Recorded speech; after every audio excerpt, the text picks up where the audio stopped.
കുറച്ച് ദിവസങ്ങളായി ഒരു രക്ഷിതാവ് ഞാൻ ഉള്ളിടത്തെല്ലാം അയാൾ വരും, എന്നിട്ട് അവിടെ അങ്ങനെ നിൽക്കും. കഴിഞ്ഞ വെള്ളിയാഴ്ച വന്നു, ഈ വെള്ളിയാഴ്ച വന്നു. അപ്പോൾ അയാളിങ്ങനെ സങ്കടപ്പെട്ട് ദയനീയമായി നിൽക്കും. അപ്പം അദ്ദേഹത്തിൻ്റെ ആവശ്യം അദ്ദേഹത്തിൻ്റെ മകൾക്കൊരു കൗൺസിലിംഗ് ആണ്. എന്നെ സംബന്ധിച്ചിടത്തോളം എനിക്ക് അസാധ്യമാണ്, ഒരിക്കലും നടക്കില്ല. ഒന്നില്ലെങ്കിൽ ഇപ്പം ഞാൻ ഈ കൊടിയത്തൂർ സമ്മേളനത്തിന് വരുന്നില്ല എന്ന് പറയാം, എന്താ ഇപ്പം ഇന്ന് മാരിപ്പിക്ക് ഒരു കൗൺസിലിംഗ് നടക്കും. അതല്ലെങ്കിൽ രാവിലെ ഞാൻ പ്രിൻസിപ്പളോട് പറയാം ഞാൻ കോളേജിലേക്ക് വരുന്നില്ല, എന്നാലും ചിലപ്പോൾ 2-3 കൗൺസിലിംഗൊക്കെ നടക്കും. അല്ലാതെ ഒരു നിലക്കും കൗൺസിലിംഗ് നടക്കില്ല. പക്ഷേ ഈ ദയനീയമായ ഇയാളുടെ മുഖം കാണുമ്പോൾ ഞാൻ അയാളോട് പറഞ്ഞു, നിങ്ങൾക്ക് ബുദ്ധിമുട്ടില്ലെങ്കിൽ നിങ്ങൾ എന്ത് ചെയ്യുക, നിങ്ങളെ മോളെ കൂട്ടി ഈ പള്ളിയിൽ വന്ന് വിശ്രമിക്കുക. എനിക്ക് എപ്പോഴാണോ ഒഴിവ് കിട്ടുന്നത് ആ സമയത്ത് ഞാൻ നിങ്ങളെടുത്ത് വരാം എന്ന് പറഞ്ഞു. അതല്ലാതെ വേറൊന്നും എനിക്ക് പറയാം. അങ്ങനെ എനിക്കൊരു അരമണിക്കൂർ കിട്ടിയപ്പോൾ ഞാൻ ഓടിപ്പോയി ചെന്നപ്പോൾ തന്നെ ഇന്നലത്തെ ഓൺലൈൻ മീറ്റിങ്ങിൽ എനിക്ക് ഭാഗികമായേ പങ്കെടുക്കാൻ പറ്റുള്ളൂ. എന്നാലും ഞാനത് കണ്ടു. അപ്പോൾ സത്യത്തിൽ നമ്മൾ മനസ്സിലാക്കേണ്ടതുണ്ട്, എന്തിനാണ് അയാൾ എന്നോട് ആവശ്യപ്പെടുന്നത് എന്നതാണ്. എന്നോട് എന്തിനാണ് ആവശ്യപ്പെടുന്നത്? എന്നോട് ആവശ്യപ്പെടുന്നതെന്ന് പറഞ്ഞാൽ അയാളുടെ മകളുടെ തീരുമാനത്തിൽ ഒരു മാറ്റം വരുത്താൻ ദീന് പറഞ്ഞു കൊടുത്തേ പറ്റുള്ളൂ, ഖുർആൻ കൊണ്ടേ പറ്റുള്ളൂ എന്ന് അയാൾ വിശ്വസിക്കുന്നു. ചെറിയ പ്രതിസന്ധി ഒന്നുമല്ല അയാൾക്കുള്ളത്. നിങ്ങൾക്ക് മനസ്സിലാകുമെന്ന് എനിക്കറിയില്ല അയാളെ പ്രതിസന്ധി എന്താണെന്ന് ചോദിച്ചാൽ, മോൾക്ക് 21 വയസ്സാണ്, +2 കഴിഞ്ഞു. അപ്പോൾ +2 കഴിഞ്ഞപ്പോൾ അവൾ പറഞ്ഞു എനിക്ക് ഡോക്ടർ ആവണം. ആകട്ടെ, നീ ഡോക്ടർ ആയിക്കോ. വലിയ സാമ്പത്തിക ശേഷിയൊന്നും ഇല്ലെങ്കിലും അയാൾ പറഞ്ഞു നിനക്ക് ഡോക്ടറാകാനുള്ളത് എന്തും ഞാൻ ചെയ്തു. ഹോസ്റ്റലിൽ പോകണോ, ഹോസ്റ്റലിൽ കൊണ്ടാക്കി. കോച്ചിങ്ങിന് പോയി എവിടെയും എത്തിയില്ല, ചെറിയ റാങ്ക്. അടുത്ത വർഷം പറഞ്ഞു മോളെ ഇനി നിനക്ക് കിട്ടിയില്ലല്ലോ, ഡിഗ്രിക്ക് പോകും.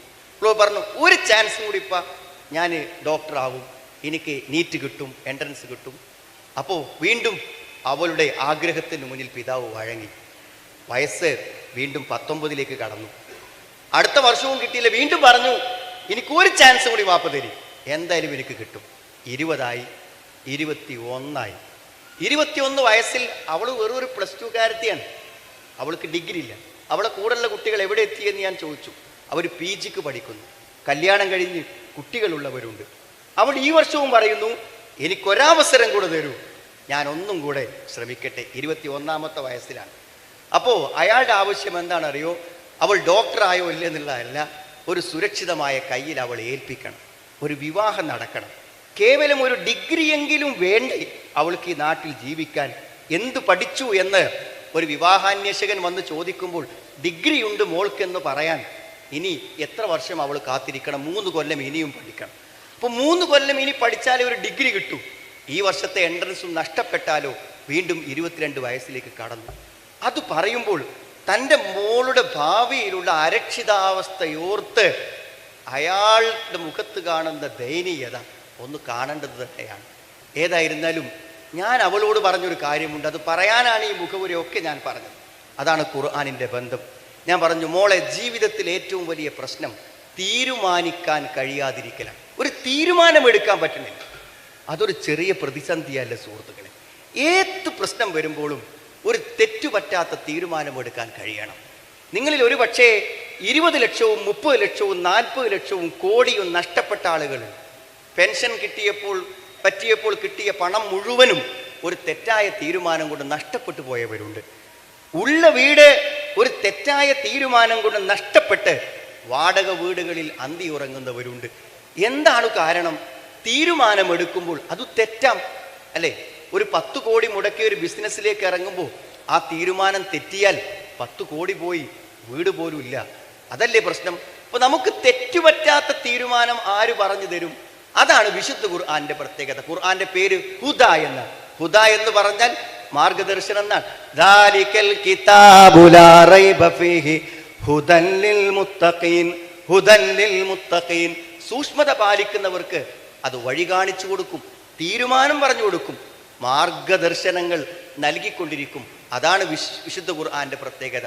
ഇന്ന അലൈനാ ലൽ ഹുദാ വ ഇന്ന ലനാ ലൽ ആഖിറത വൽ ഊലാ, ഇന്ന അലൈനാ ലൽ ഹുദാ.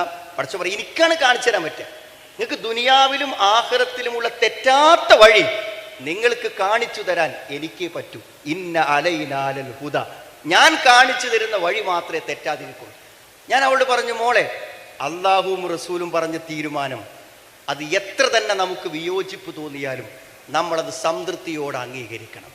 അപ്പോൾ നിന്റെ പിതാവ് പറയുന്നതും നിന്റെ മനസ്സിലുള്ളതും വെച്ച് ഞാൻ നിന്നോട് പറയട്ടെ, ഖുർആനിലൊരു ആയത്തുണ്ട്, വഅൻകിഹുൽ അയാമ മിൻകും, നിങ്ങളിൽ വിധവകളായിട്ടുള്ള ആളുകളെ, നല്ലവരായിട്ടുള്ള ആളുകളെ നിങ്ങൾ വിവാഹം കഴിപ്പിച്ചു കൊടുക്കണം. അതാരെ കടമയാ?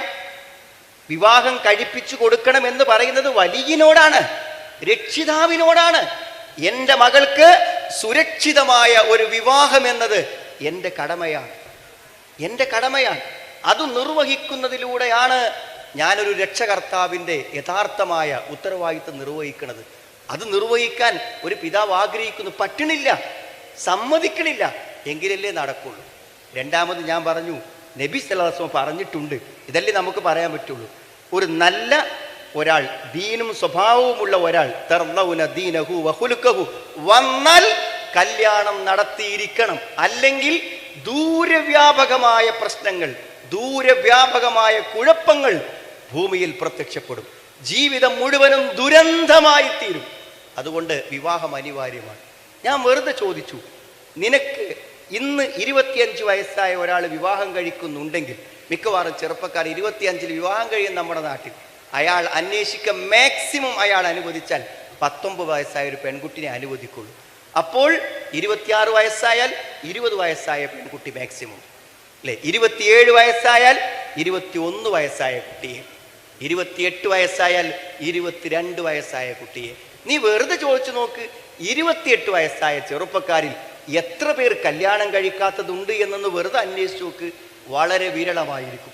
അപ്പോൾ ഇനി അടുത്തത് എന്താണ്? നിനക്ക് ഇഷ്ടപ്പെട്ട കോഴ്സ് കിട്ടാതിരിക്കൽ മാത്രമല്ല, ഇഷ്ടമില്ലാത്ത ഏതോ ഒരുത്തന്റെ കൂടെ ജീവിക്കേണ്ടി വന്നാൽ മരണം വരെ നീ ആലോചിച്ച് കരഞ്ഞിരിക്കേണ്ടി വരും. അതുകൊണ്ട് നല്ലൊരാളെ തിരഞ്ഞെടുക്കുവാനുള്ള ഏറ്റവും നല്ല അവസരത്തിൽ പിതാവ് നിന്റെ കൂടെ നിന്ന് കരഞ്ഞ് കരഞ്ഞ് കരഞ്ഞ് മോളെ സമ്മതം താ, സമ്മതം താ എന്ന് പറയുമ്പോൾ സമ്മതം കൊടുക്കാതിരുന്നാൽ വരാൻ പോകുന്നത് ആർക്കും പ്രവചിക്കാനാകാത്ത ദുരന്തമാണ്.